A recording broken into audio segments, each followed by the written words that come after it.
కేసీఆర్ కుమార్తె కవితకు మళ్లీ నిరాశ మిగిలింది.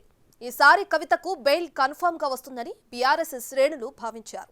కవిత సోదరుడు కేటీఆర్ కూడా ఢిల్లీ టూర్ తర్వాత చాలా నమ్మకంగా బెయిల్ వస్తుందని చెప్పారు. ఢిల్లీ లిక్కర్ కేసులో A2గా ఉన్న మనీష్ సిసోడియాకు బెయిల్ రావడంతో 12వ నిందితురాలైన కవితకు కూడా ఖచ్చితంగా ఊరట లభిస్తుందని గులాబీ శ్రేణులు ఆశలు పెట్టుకున్నాయి. అయితే బెయిల్ పిటిషన్ను విచారించిన ధర్మాసనం తదుపరి విచారణను మరో వారం రోజులకు వాయిదా వేసింది. క్రమంలో ఈడీ కుట్రపూరిత వైఖరి వల్లే కవితకు అన్యాయం జరిగిందని బీఆర్ఎస్ వర్గాలు మండిపడుతున్నాయి. బెయిల్ పై భారీ ఆశలు పెట్టుకున్నప్పటికీ కేసీఆర్ కుమార్తె కవితకు మరోసారి నిరాశే ఎదురైంది. ఢిల్లీ మద్యం కుంభకోణంలో ఈ ఏడాది మార్చి 15న అరెస్ట్ అయిన బీఆర్ఎస్ ఎమ్మెల్సీ కవిత 156 రోజులుగా జైల్లోనే ఉన్నారు.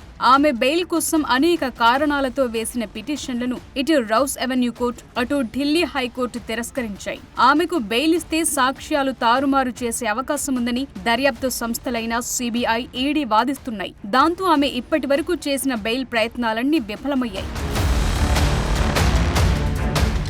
ఇటీవల కవిత ఈడీ, సిబిఐ దాఖలు చేసిన కేసుల్లో తనకు బెయిల్ ఇవ్వాలంటూ సుప్రీంకోర్టును ఆశ్రయించారు. ఈ కేసులో ఢిల్లీ మాజీ ఉప ముఖ్యమంత్రి మనీష్ సిసోడియాకు బెయిల్ రావడంతో కల్వకుంట్ల కవిత కూడా తనకు బెయిల్ వస్తుందన్న నమ్మకంతో ఉన్నారు. కానీ సర్వోన్నత న్యాయస్థానంలో కూడా ఆమెకు నిరాశ ఎదురవుతోంది.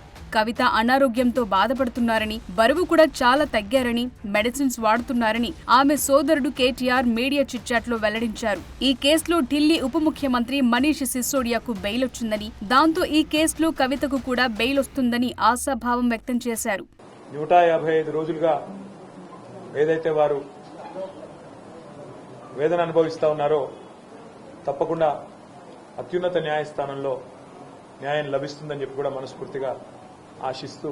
అయితే కేటీఆర్ ఆశలు ఫలించలేదు. మొత్తానికి ఈసారి కూడా నిరాశ ఎదురైంది. సుప్రీంకోర్టులో కవిత పిటిషన్పై విచారణ రెండోసారి కూడా వాయిదా పడింది. బెయిల్ పిటిషన్పై కౌంటర్ దాఖలు చేయాలని ఈడీ టైం అడగటంతో ధర్మాసనం ఈ నెల 27కు విచారణ వాయిదా వేసింది. కవిత ఒక మహిళా ప్రజాప్రతినిధి, ఎమ్మెల్సీగా ఉన్నారు. విచారణ పేరుతో ఆమెను ఇంకెంతకాలం జైల్లో ఉంచుతారని కవిత తరపు న్యాయవాది రోహత్గి వాదించారు. ఇప్పటికే ఈ కేసులో మనీష్ సిసోడియాకు ఊరట లభించిందని, కవితకు కూడా బెయిల్ మంజూరు చేయాలని ఆయన కోర్టును అభ్యర్థించారు. అయినా ప్రయోజనం లేకుండా పోయింది. ఈడీ, సిబిఐలు నమోదు చేసిన కేసుల్లో మధ్యంతర బెయిల్ ఇవ్వాలని కోరుతూ ఈ నెల 8న కవిత సుప్రీంకోర్టును ఆశ్రయించారు.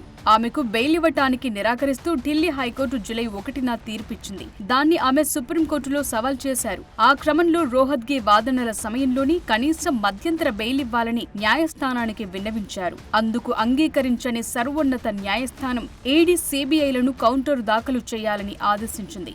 వారి అభిప్రాయాలను వెల్లడించిన తరువాతే వాదనలు వింటామని, అప్పటి వరకు ఆమెకు మధ్యంతర బెయిల్ ఇవ్వలేమని స్పష్టం చేసింది. జైల్లో ఉన్న కవితను బయటకు తీసుకొచ్చేందుకు ఆమె కుటుంబం తీవ్ర ప్రయత్నాలు చేస్తోంది. ఈ క్రమంలో హరీష్ రావు, కేటీఆర్ 4-5 రోజుల పాటు ఢిల్లీలో మకం వేశారు. ఆ సమయంలో కవిత బెయిల్ పై సీనియర్ న్యాయవాదులతో సంప్రదింపులు జరిపినట్టు వార్తలొచ్చాయి. ఖచ్చితంగా బెయిల్ వస్తుందని వారు ఆశాభావం వ్యక్తం చేస్తూ వచ్చారు. అయితే ఈసారి కవిత బెయిల్ పిటిషన్ పై సిబిఐ కౌంటర్ దాఖలు చేయగా ఈడీ ఇంకా చేయలేదు. కౌంటర్ దాఖలుకు సమయం కావాలని సుప్రీంకోర్టును కోరగా న్యాయస్థానం సమయం ఇచ్చింది. తదుపరి విచారణను 27వ తేదీకి వాయిదా వేసింది. ఇదంతా కవితను మరిన్ని రోజులు జైల్లో ఉంచడానికి జరుగుతోన్న కుట్ర అంటున్నారు బీఆర్ఎస్ సీనియర్లు. జైల్లో 5 నెలలు అవుతా ఉంది. జైల్లో ఉన్నారు. ఆమె ఒక లేడీ. మరి ఆల్రెడీ మనీష్ సిసోడియా గారికి బెయిల్ ఇచ్చినారు కాబట్టి ఈమెకు కూడా బెయిల్ ఇవ్వాలి అని చెప్పి మరి అభ్యర్థించినారు కోర్టు వారిని. అయితే దాంట్లో ఈ సిబిఐ వారి తరఫున మాట్లాడుతూ, వాళ్ళ అడ్వకేట్ మాట్లాడుతూ ఇంకా ఈడీ ఇంకా కౌంటర్ ఫైల్ చేయలేదు అని చెప్పినారు. అయితే దానికి మరి కోర్టు వారు అసహనం వ్యక్తం చేశారు.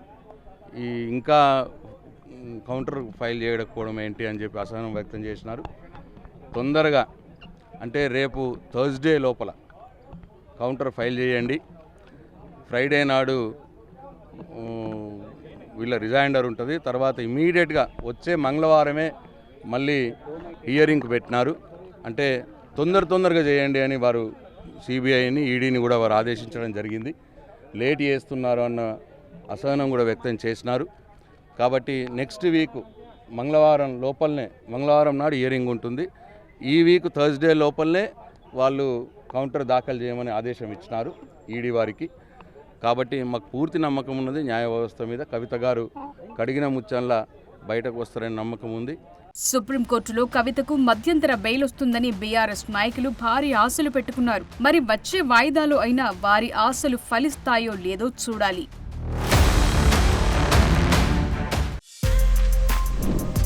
For more videos like this, subscribe Big TV channel.